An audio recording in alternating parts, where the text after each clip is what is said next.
Juges, chapitres 10 à 12. Après Abimélec, Tola, fils de Pua et petit-fils de Dodo, membre de la tribu d'Issachar, se leva pour délivrer Israël. Il habitait à Shamir, dans la région montagneuse d'Éphraïm. Il fut juge en Israël pendant 23 ans, puis il mourut et fut enterré à Shamir. Après lui se leva Jaïr, le Galaadite, qui fut juge en Israël pendant 22 ans. Il avait 30 fils qui montaient sur 30 ânons et qui possédaient 30 villes, appelées aujourd'hui encore bourgs de Jaïr et situées dans le pays de Galaad. Puis Jaïr mourut et fut enterré à Camon.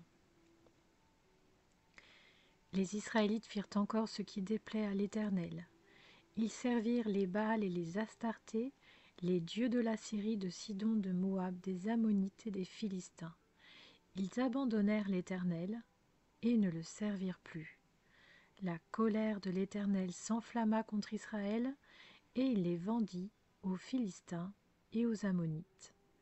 Ils opprimèrent et écrasèrent les Israélites cette année-là, et ils opprimèrent pendant 18 ans tous les Israélites qui étaient installés de l'autre côté du Jourdain, dans le pays des Amoréens, en Galaad. Les Ammonites passèrent le Jourdain pour combattre aussi contre Juda, contre Benjamin et contre la communauté d'Éphraïm. Israël fut dans une grande détresse. Les Israélites crièrent à l'Éternel en disant : « Nous avons péché contre toi, car nous avons abandonné notre Dieu et nous avons servi les Baals. » L'Éternel dit aux Israélites : « Ne vous ai-je pas délivré des Égyptiens, des Amoréens, des Ammonites et des Philistins ? Lorsque les Sidoniens, les Amalécites et les Maonites vous ont opprimés, et que vous avez crié à moi, ne vous ai-je pas délivré de leurs mains ? Mais vous, vous m'avez abandonné, et vous avez servi d'autres dieux. C'est pourquoi je ne vous délivrerai plus. Allez crier vers les dieux que vous avez choisis, qu'ils vous délivrent dans votre temps de détresse. » Les Israélites dirent à l'Éternel : « Nous avons péché, traite-nous comme il te plaira. Seulement, nous t'en prions, délivre-nous aujourd'hui. » Ils enlevèrent les dieux étrangers du milieu d'eux et servirent l'Éternel, qui fut touché par la souffrance d'Israël. Les Ammonites se rassemblèrent et installèrent leur camp en Galaad.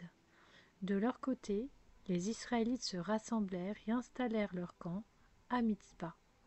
Le peuple et les chefs de Galaad se dirent l'un à l'autre : « Quel est l'homme qui commencera l'attaque contre les Ammonites ? Il sera le chef de tous les habitants de Galaad. » Juges, chapitre 11. Jephthé le Galaadite était un vaillant guerrier. Il était le fils d'une prostituée et son père était un certain Galaad. La femme de Galaad lui donna des fils qui, devenus grands, chassèrent Jephthé et lui dirent : « Tu n'auras pas d'héritage dans la famille de notre père, car tu es le fils d'une autre femme. » Jephthé s'enfuit loin de ses frères et habita dans le pays de Tob. Des vauriens se rassemblèrent à ses côtés et il faisait avec lui les expéditions guerrières. Quelque temps après, les Ammonites firent la guerre à Israël. Face à cette situation, les anciens de Galaad allèrent chercher Jephthé au pays de Tob. Ils lui dirent : « Viens, tu seras notre chef et nous combattrons les Ammonites. » Jephthé répondit aux anciens de Galaad : « N'avez-vous pas eu de la haine pour moi et ne m'avez-vous pas chassé de chez mon père ? Pourquoi venez-vous vers moi maintenant que vous êtes dans la détresse ? » Les anciens de Galaad dirent à Jephthé : « Nous revenons vers toi maintenant, afin que tu marches avec nous, que tu combattes les Ammonites et que tu sois notre chef, celui de tous les habitants de Galaad. » Jephthé répondit aux anciens de Galaad : « Si vous me faites revenir pour combattre les Ammonites et que l'Éternel me les livre, je serai votre chef. » Les anciens de Galaad dirent à Jephthé : « Que l'Éternel soit témoin entre nous, si nous ne faisons pas ce que tu dis. » Jephthé partit alors avec les anciens de Galaad. Le peuple le mit à sa tête et l'établit comme chef. Et Jephthé répéta devant l'Éternel, à Mitzpa, toutes les paroles qu'il avait prononcées. Jephthé envoya des messagers au roi des Ammonites pour lui dire « Que me veux-tu, pour que tu viennes m'attaquer et faire la guerre à mon pays ?»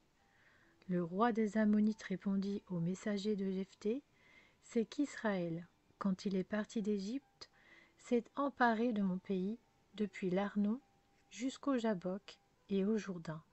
Rends-le maintenant de bon gré. » Jephthé envoya de nouveau des messagers au roi des Ammonites pour lui dire « Voici ce que dit Jephthé. Israël ne s'est pas emparé du pays de Moab, ni du pays des Ammonites. En effet, lorsqu'Israël est parti d'Égypte, il a marché dans le désert jusqu'à la mer des roseaux, et il est arrivé à Kadès.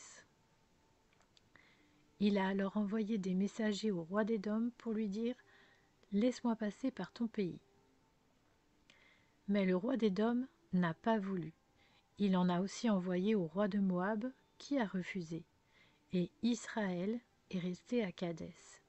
Puis il a repris sa marche dans le désert, a contourné le pays d'Édom et le pays de Moab, et il est arrivé à l'est du pays de Moab.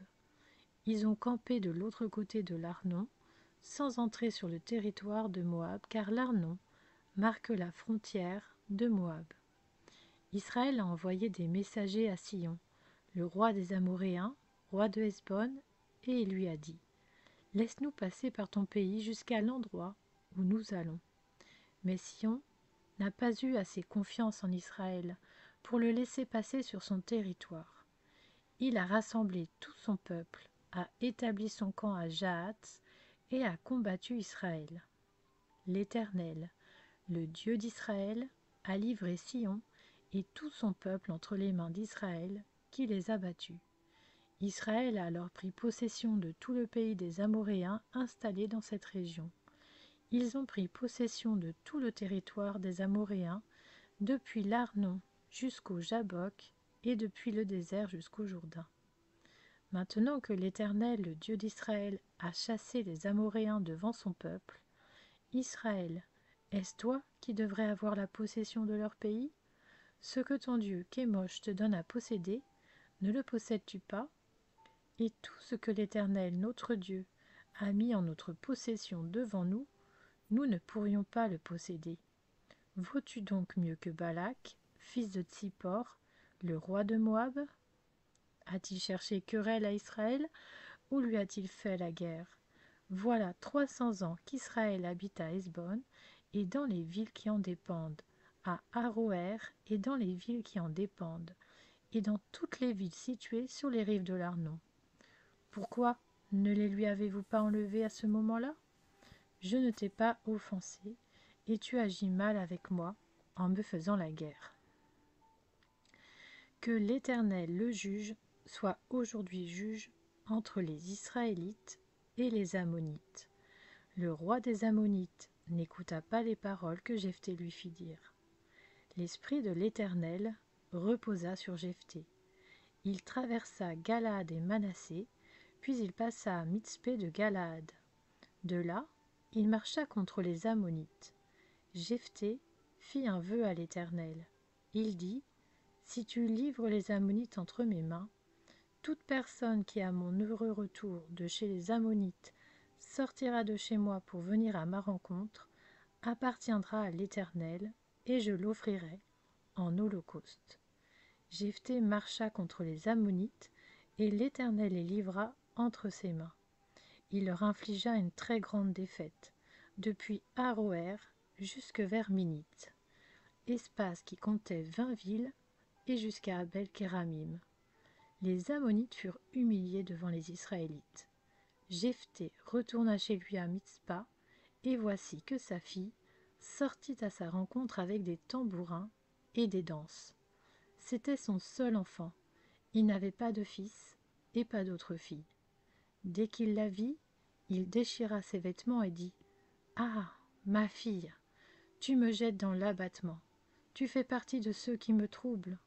J'ai fait un vœu à l'Éternel, et je ne peux revenir en arrière. » Elle lui dit, « Mon père, si tu as fait un vœu à l'Éternel, traite-moi conformément à tes paroles, maintenant que l'Éternel t'a vengé de tes ennemis, des Ammonites. » Elle dit encore à son père, « Accorde-moi seulement ceci, laisse-moi partir pendant 2 mois. Je m'en irai, je me rendrai dans les montagnes, et j'y pleurerai ma virginité avec mes compagnes. » Jephthé répondit, « Vas-y. » Et il la laissa partir pour 2 mois. Elle s'en alla avec ses compagnes et pleura sa virginité sur les montagnes. Au bout des 2 mois, elle revint vers son père, et il accomplit sur elle le vœu qu'il avait fait. Elle n'avait pas eu de relation avec un homme. Il y eut depuis lors une prescription en Israël. Tous les ans, 4 jours par an, les fils d'Israël s'en vont célébrer la fille de Jephthé, le Galaadite. Juges, chapitre 12. Les hommes d'Éphraïm se rassemblèrent, partirent pour le nord et dirent à Jephthé, « Pourquoi es-tu allé combattre les Ammonites sans nous avoir appelés à marcher avec toi? Nous voulons incendier ta maison et te brûler avec elle. » Jephthé leur répondit, « Nous avons eu de grands sujets de querelle, mon peuple et moi, avec les Ammonites, et quand je vous ai appelés à l'aide, vous ne m'avez pas délivré d'eux. Voyant que vous ne veniez pas à mon secours, j'ai risqué ma vie, et j'ai marché contre les Ammonites. L'Éternel les a livrés entre mes mains. Pourquoi donc aujourd'hui montez-vous contre moi pour me faire la guerre? » Jephthé rassembla tous les hommes de Galaad et livra bataille à Éphraïm. Les Galaadites battirent Éphraïm parce que les Éphraïmites disaient, « Vous n'êtes que des fuyards d'Éphraïm. » Galaad fait partie d'Éphraïm et est passé à Manassé. Galaad s'empara des gués du Jourdain du côté d'Éphraïm. Quand l'un des fuyards d'Éphraïm disait, « Laissez-moi passer », les hommes de Galaad lui demandaient, « Es-tu Éphraïmite » Il répondait, « Non. » Il lui disait alors, « Eh bien, dis Chiboleth. » Et il disait Siboleth, car il ne pouvait pas bien prononcer. Sur quoi les hommes de Galaad s'emparaient de lui et l'égorgeaient près des gués du Jourdain. Il y eut 42 000 hommes d'Éphraïm qui furent tués à cette occasion-là. Jephthé fut juge en Israël pendant 6 ans. Puis Jephthé le Galaadite mourut, et il fut enterré dans l'une des villes de Galaad. Après lui, Ibstan de Bethléem fut juge en Israël. Il eut 30 fils. Il maria 30 fils à l'extérieur de sa tribu, et il fit venir pour ses fils 30 filles d'autres tribus. Il fut juge en Israël pendant 7 ans. Puis Ibstan mourut, et il fut enterré à Bethléem. Après lui, Élon de Zabulon fut juge en Israël. Il fut juge en Israël pendant 10 ans. Puis Élon de Zabulon mourut, et il fut enterré à Ajalon, dans le pays de Zabulon. Après lui, Abdon, fils d'Hillel, le Piratonite, fut juge en Israël. Il eut 40 fils et 30 petits-fils qui montaient sur 70 ânons. Il fut juge en Israël pendant 8 ans. Puis Abdon, fils d'Hillel le Piratonite, mourut, et il fut enterré à Piraton, dans le pays d'Éphraïm, sur la montagne des Amalécites.